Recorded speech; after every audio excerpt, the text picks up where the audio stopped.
n'êtes pas prêts?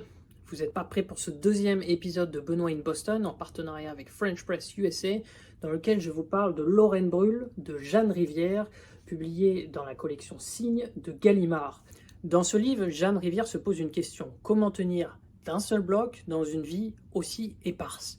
La réponse pour la narratrice et ses amis est à trouver dans une piscine municipale, dans l'organisation d'un concert punk illégal, sous les piliers d'une autoroute, ou encore dans le fétichisme.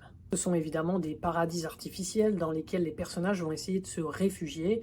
Personnages d'ailleurs très drôles, assez fantasques, avec des histoires toutes plus folles les unes que les autres.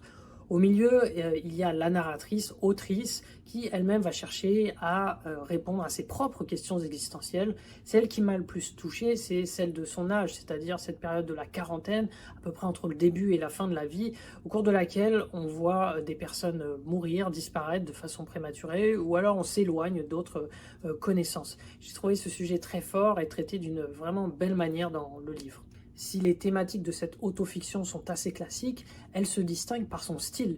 Jeanne Rivière érige le trash en esthétique et c'est très réussi, à tel point qu'elle est déjà comparée à Virginie Despentes et Nicolas Mathieu. Moi je trouve que l'écriture est dynamique, elle est audacieuse, elle est drôle, elle est poétique, mélancolique. Lisez donc Lorraine Brul de Jeanne Rivière.